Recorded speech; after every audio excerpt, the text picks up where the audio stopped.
Let's be honest, Battlefront 2 one of the most satisfying arcade shooters I ever played. It's one of those rare online shooters that first doesn't make you mad and second doesn't frustrate with thoughts like how the hell did he kill me.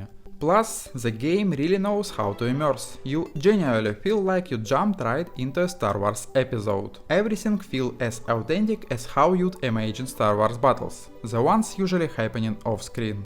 It probably wouldn't be true to say I'm a biggest Star Wars fan. My peak fandom is watching The Mandalorian or an 80s style compilation of Andor, and my biggest childhood memories are the Dune bug from the Jedi Outcast and a dancing Palpatine. That's canon, right?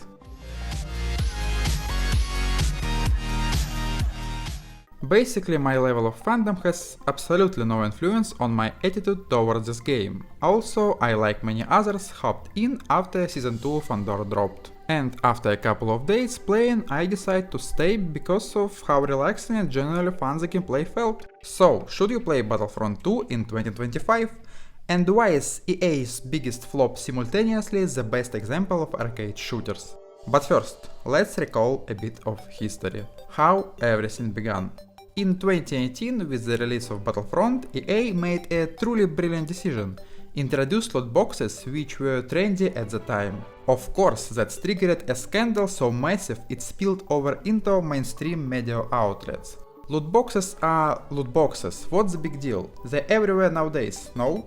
Well, the brilliant decision wouldn't have been brilliant enough if these loot boxes just contained characters and weapon skins. Instead, they literally hid characters' progression and heroes you could play as. Why is that bad? You were faced with a choice.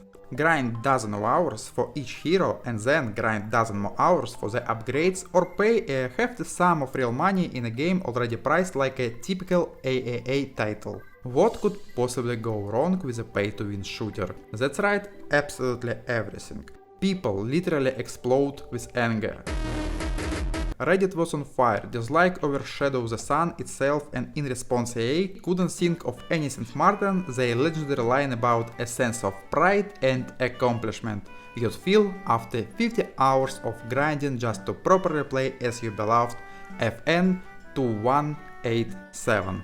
The release was so legendary that EA even set a genius world record, gathering a previously unheard of number of Reddit dislikes. It was a historic moment. EA's comment broke all anti-records, becoming the most disliked comment in Reddit history, earning 668 downvotes. After that, something totally unexpected happened. EA suddenly changed their decision. Apparently, after massive public backlash and a couple of calls from Disney, the devs had no choice but to completely rework the progression system. They really did remove loot boxes, simplified the progression, and the game finally started playing as originally intended: dynamic, spectacular, and true to arcade shooters. Content was improved too. Tons of new maps, modes, and characters appeared, and fortunately it was all totally free, with no pay-to-win pressure. Battlefront 2, once as a symbol of greed, suddenly turned into a death shooter. But of course, not everything is that rosy as you probably guessed. The added content was obviously prepared or split in advance and initially planned for paid DLC. So, once they added it all, game support abruptly ended and the game died. Thanks for watching. Happy Star Wars Day, everyone! Today is also my birthday, and because it's my birthday... Well, not exactly. More precisely, it was left without new content injections, with a minimal number of players hanging in a limbo until now. And here, years later, after forgetting the hate, players gave it a second life. Turns out, for a game to play well from the start, you don't need season passes, clone skins and global updates with beautiful cinematics. Despite what EA, Sony and other undoubtedly great companies keep telling players. Exactly without all that clutter today, having survived the biggest storm, Battlefront 2 feels perfectly polished, practically free from questionable balance, bugs or anything annoying. Even so, veterans with maxed out characters and classes can still dominate new players. You always have the option to jump into co-op with 3 random teammates and earn pretty decent bonuses and abilities for free in just one evening. Or you can immediately dive into battles with other players and still enjoy the game, because there's always another newbie on the battlefield just like you. Battlefront 2 is essentially a finished product that no one trying to fix, optimize or add new content to break it. It just works, and that's great. There's also a community that logs in just to play and have fun, not to grind another battle pass. The game doesn't even cheaters right now, which says a lot. After playing a few weeks, I noticed there aren't meta heroes or meta weapons. Everyone plays whichever characters or weapons they personally like. Can you imagine this in a modern online shooter? Here, people simply enjoy the gameplay loop. There's no toxicity, no one pressures anyone. You literally jump into the match and enjoy every single minute from start to finish, practically turning off your brain in the best way possible. It's hard to say how long player will stick around in the game, it's still an open question, but I'd like to believe this surge of interest won't be unnoticed.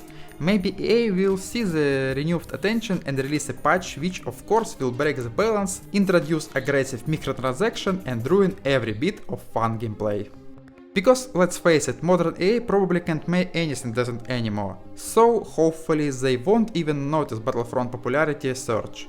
But who knows, maybe they'll even dare to make a sequel with a strong female protagonist, season pass and online battle royale. Finger crossed, not really. And how to the main thing. The gameplay here is genuinely impressive. Battlefront 2 has some of the most enjoyable arcade-style controls I ever experienced. Something similar I've seen only in the finals. Excellent speed, responsiveness and a real sense of scale. Just running around as a heavy gunner is already fun. Don't want a gunner? Then pick a hero, jump into a vehicle or head to the skies in an X-Wing. And every faction has its own atmosphere and pacing, making each session feel fresh. Sure, some factions are overpowered than others. For example, gets 2 saboteurs instead of just 1 like the other factions and they even more effective or the droidica rolling at high speed in the enemy groups, popping up a shield and absolutely wrecking everyone. There is nothing comparable in other factions. What a fucking There is also a good variety of modes. Team battles, hero duels, or if you just wanna chill shooting bots, you can hop into 4 players co-op as I mentioned before.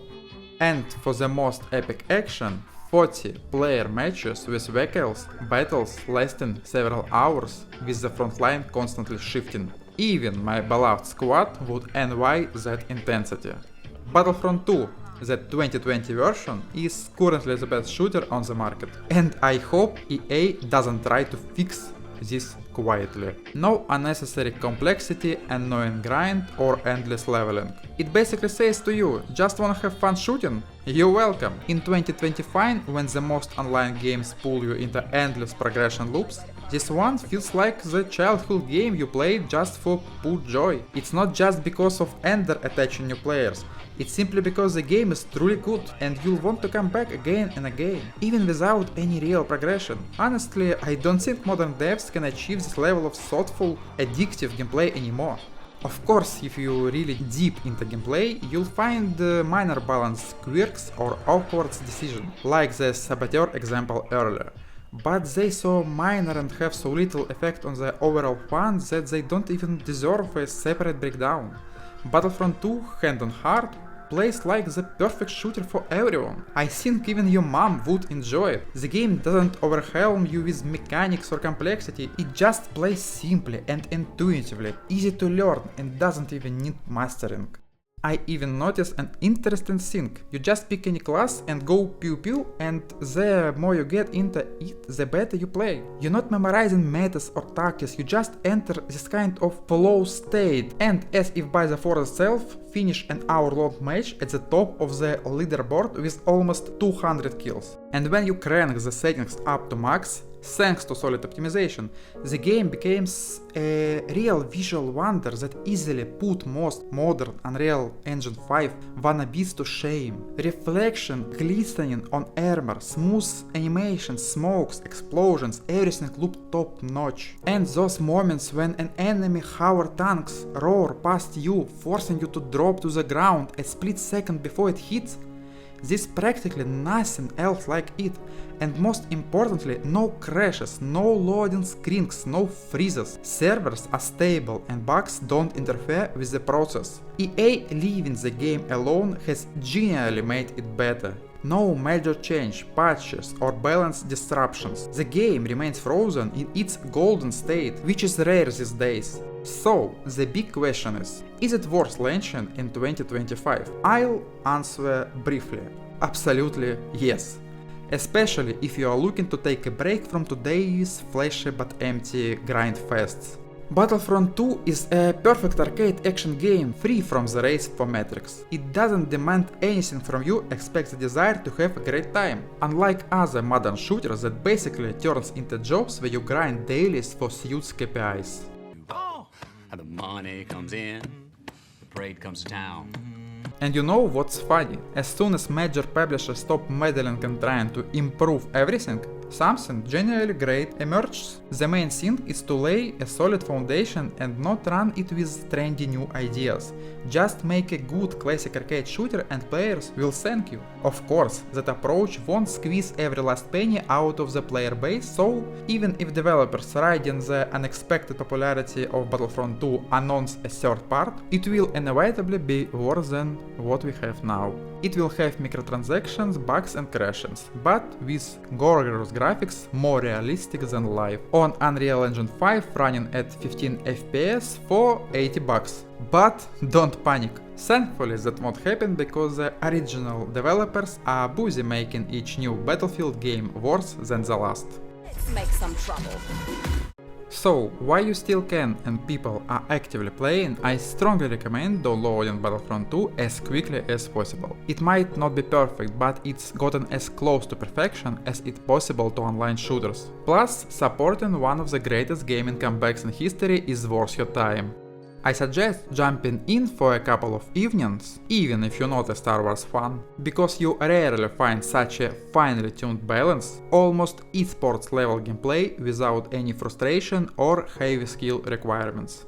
Even 8 years later, I honestly can't think of a single better playing online shooter, not a single better looking game, except maybe titles like Uncharted or Red Dead Redemption 2. And definitely not a friendlier multiplayer game, except maybe Dota of course.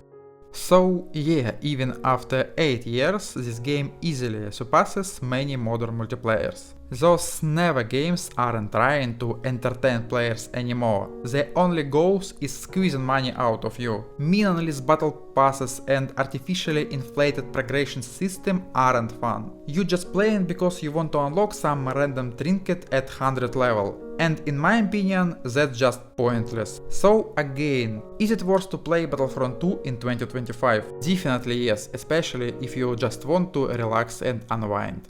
And that's all. If you have something to add, write it down in the comments. Are you playing Battlefront 2 right now and what do you think about this classic? Thanks for watching and may the force be with you.